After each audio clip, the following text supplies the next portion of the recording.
Alright, so hello guys, it's Mauricio and welcome back to another product review, and today I'll be talking about the Cooler Master MM731. And the reason why I want to do this video is because I remember back in 2021, like late 2021, the MM731 has so much issue, not so much, there's one glaring issue where the wireless performance of this mouse was straight garbage. It was so horrible that every YouTuber and their mom made a video about it. But at that point, the MM731 hasn't reached Malaysia yet, so I didn't grab one to do content, because that's content. Reviewing a bad mouse, this mouse is not tracking, that's content. I love that content. But it's sad that I didn't get the chance to try this mouse back in that ancient time of 2021. So I'll be sharing my experience and whether you and recommend you if you should buy this or not. So in the year of 2022, I feel like the MM731 is a very solid option. It's lightweight, quite cheap. They're lightweight, quite cheap, and has very good features for the price. So first, I just want to give like a very quick rundown of the spec. A 3370 LK optical switches, 59 grams if I recall correctly, and a very nice dual wireless connection, so you can use 2.5 wired or Bluetooth, and a battery life at about 2 weeks for the 2.4 gigahertz variant. That's not like Cooler Master's number, that's just my number. So yeah, before we start, I just want to talk about the build quality and the texture, because that's like the first thing where you notice when you hold the mouse. The build quality of this mouse is honestly really solid. It's built really well. There is minor creaking, but it's not to the point where I will be worried about it. I've tried a mouse with worse build, Tegra Pulse OG, sorry. So I would say the build quality is fine.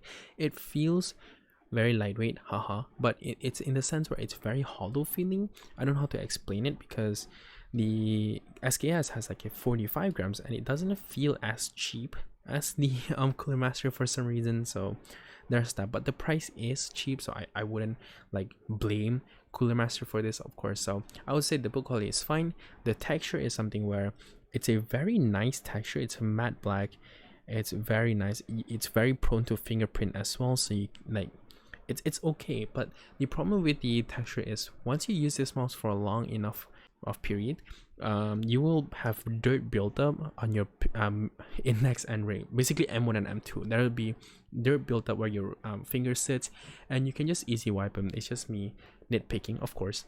And if I have to complain, another thing, the texture sometimes gets a bit slippery, but it's not to the point where I cannot play with the mouse. But if you do find your mouse having an issue, like your grips, you're like, oh, it's too slippery, blah blah blah blah. Cooler Master did include a grip tape. I tried it, I hated it, so just buy BTLs. Don't use that one, horrible. Okay, so I want to talk about my experience. It is very aggressive, and when you look at it from the front, it might seem normal at first, but once you turn it, whew, it is one curvy boy. It is so curvy on the side that it is very obvious. An ergo mouse, it's it's really nice though. What I noticed is this shape. I'll put the dimensions right here, right there to the side.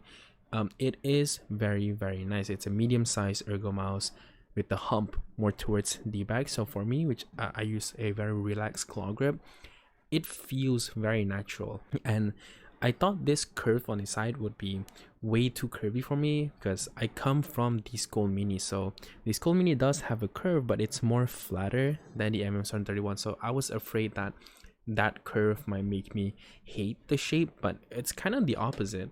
What this shape kind of like offers me is it's a very natural grip every time, and it's really nice. It's a very refreshing coming from the Pulse Elite, where it kind of follows the GPX shape. And because if you guys used the GPX before, it is a very safe mouse, but I have like 4 different grips every time I use this mouse. It is so not consistent. I never use it for any competitive play. So I would say the MM731 really helped me in just getting my like very natural grip. Every time I grip this mouse, I grip it in the same way. Again, disclaimer, this is not sponsored by Cooler Master, just in case this looked too good, but I'm just saying I love this shape.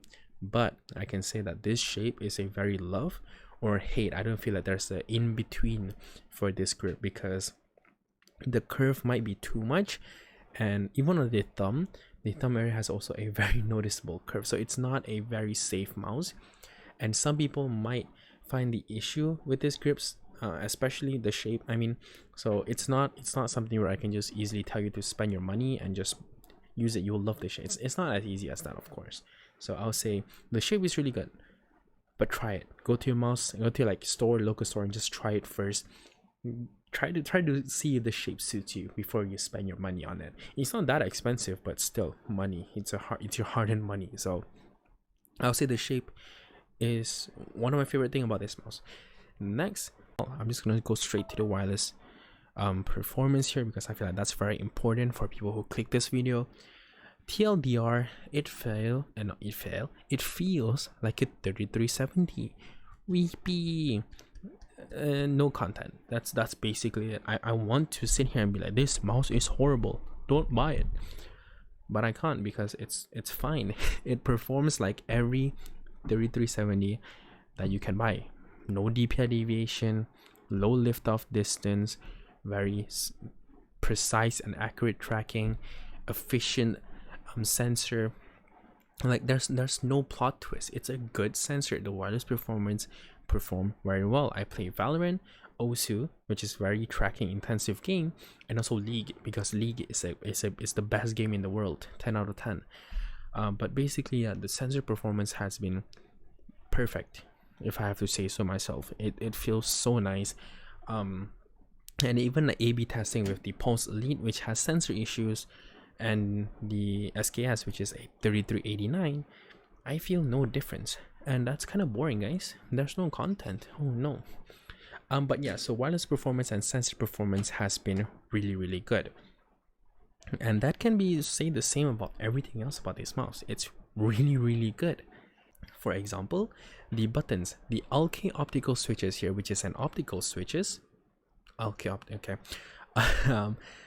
feels like a slightly dampened mechanical switches. Is it the same great feeling of the KLGM 4.0? No. Is it the same great feeling of the gods, the 8.0? Also no. But it's not bad. It's really not bad. It feels, turn it off, it feels good. And that's like the only way I can kind of criticize it, is that it feels kind of dampened, because for all the positive you get from an optical switches, like lower latency, lower input delay, and longer lifespan, I actually don't mind it, and it doesn't sound as loud as the 4.0 and 8.0. So if that bothers you, the optical switches here works perfectly fine. There's only slight pre and slight post, but that really never bothers me in game. I kind of like extra post travel now. I don't know what happened to me, but it's not bad. And there's also very slight button play. So again, the buttons itself just feels really good, and it's something where I can just be like, if you've never tried something like the 8.0, or you're afraid that this might be kind of like those very bad V1 Razer optical switches, I don't think you have to worry. It feels good. It feels good. There, it feels good. Put that on your box, Cooler Master.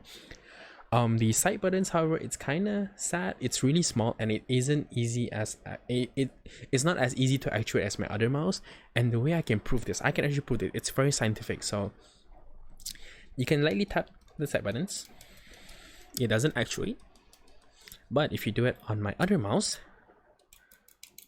it actuates. And this is the same force, I think. I don't know. I feel like it's the same force. And the problem for that is, whenever I'm using this mouse, it's just hard to actuate sometimes, especially in very fast moment where I'm like playing Jet and I do Jet Dash, and then sometimes I just miss because I thought I pressed it but I didn't.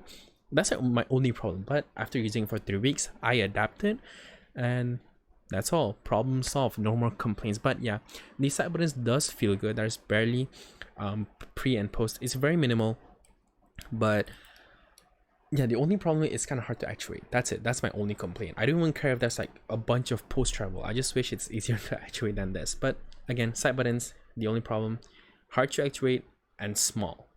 But once you adapt it, it's not an issue. The other problem is actually the scroll wheels. So it's not really a problem, but I just don't know how well it will work on long term. So basically, how the way that the scroll wheel is constructed or built is there's the rubber that goes like usually right here. So the normal way that a company will make scroll wheel is a plastic on the sides and rubber in the middle.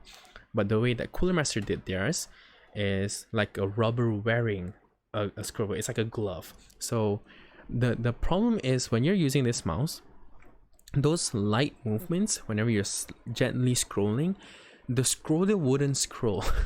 The scroll wheel wouldn't scroll, but the rubber around the scroll wheel will scroll.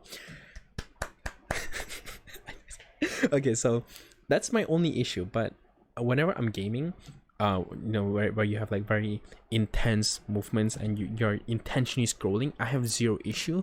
But just when when I'm laying back, you know, scrolling through Google Chrome, sometimes it does have an issue. But yeah, it's not bad. It's actually not bad. So I would say it's quite nice.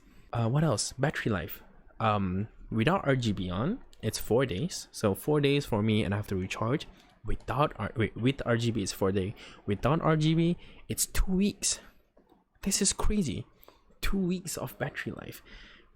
I thought only GPX do that, but this one does too, which is really nice. And even now, I've charged it last week and it's still alive.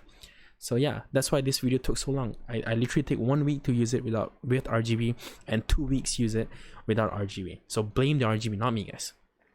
I love doing videos.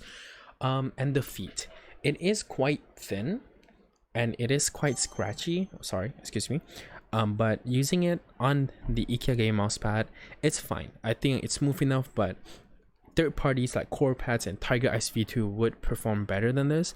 But as of now, just using it stock, it feels nice. But after this video, I would change it to a Core Pads 100%.